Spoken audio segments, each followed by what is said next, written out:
ഉപദ്വീപീയ നദികൾ ഉത്ഭവിക്കുന്നത് പശ്ചിമഘട്ടത്തിൽ നിന്നാണ്. ഉപദ്വീപീയ നദികൾ ഭൂരിഭാഗവും മഴയെ മാത്രം ആശ്രയിച്ചൊഴുകുന്നു. കാഠിന്യമേറിയ ശിലാമേഖലകളിലൂടെ ഒഴുകുന്നു. അതിനാൽ ആഴമേറിയ താഴ്വരകൾ സൃഷ്ടിക്കപ്പെടുന്നില്ല. ഉപദ്വീപീയ നദികൾ ഏതൊക്കെയാണെന്ന് നോക്കാം. നർമ്മദ, താപ്തി, ഗോദാവരി, കൃഷ്ണ, കാവേരി എന്നിവയാണ് ഉപദ്വീപീയ നദികൾ. ഇതിൽ പടിഞ്ഞാറോട്ട് ഒഴുകുന്ന ഉപദ്വീപീയ നദികളാണ് നർമ്മദയും താപ്തിയും. നർമ്മദയുടെയും താപ്തിയുടെയും പതനസ്ഥാനം അറബിക്കടൽ. നർമ്മദ ഉത്ഭവസ്ഥാനം മധ്യപ്രദേശ്, മൈക്കല മലനിരകൾ, അമർകണ്ടക് കുന്നുകൾ. പടിഞ്ഞാറോട്ട് ഒഴുകുന്ന ഉപദ്വീപീയ നദികളിൽ ഏറ്റവും വലിയ നദിയാണ് നർമ്മദ. ബ്രഹ്മ താഴ്വരയിലൂടെ ഒഴുകുന്ന നദി പ്രാചീന കാലത്ത് രേവ എന്നറിയപ്പെട്ടു. വിദ്യാസാൽപുര നിരകളിലൂടെ ഒഴുകുന്നു. ഇന്ത്യയെ വടക്കേ ഇന്ത്യയെന്നും തെക്കേ ഇന്ത്യയെന്നും വിഭജിക്കുന്ന നദി ഡെക്കാൻ പീഠഭൂമിക്കും മാൽവ പീഠഭൂമിക്കും ഇടയിലൂടെ ഒഴുകുന്നു.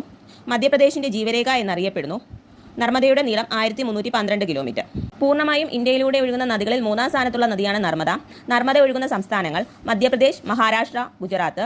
നർമ്മദയുടെ പോഷക നദികളാണ് താവ, ബെഞ്ചാർ, ഷേർ, ഹിരൺ. ഏറ്റവും വലിയ പോഷക നദിയാണ് താവ. നർമ്മദയുടെ തീരത്തെ പട്ടണങ്ങളാണ് ഓഷങ്കാബാദ്, ജബൽപൂർ, ഓംകാരേശ്വർ, മാൻല.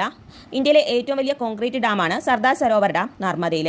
ഗുജറാത്തിൽ സർദാർ സരോവർ അണക്കെട്ടിനെതിരെ പ്രക്ഷോഭം സംഘടിപ്പിച്ച സംഘടനയാണ് നർമ്മദ ബച്ചാവോ ആന്തോളൻ. ഇത് സ്ഥാപിച്ചത് മേധാ പട്കറാണ്. റുഡ്യാർഡ് ക്ലിപ്പിംഗ് എഴുതിയ ദി ജംഗിൾ ബുക്ക് എന്ന കൃതിയിൽ പരാമർശിക്കുന്ന കൻഹ ദേശീയോദ്യാനം നർമ്മദയുടെ തീരത്താണ്. നർമ്മദാ നദി അറബിക്കടലിൽ പതിക്കുന്നത് ഗുജറാത്തിൽ സ്ഥിതി ചെയ്യുന്ന ഗൾഫ് ഓഫ് കബട്ടിൽ വെച്ചാണ്.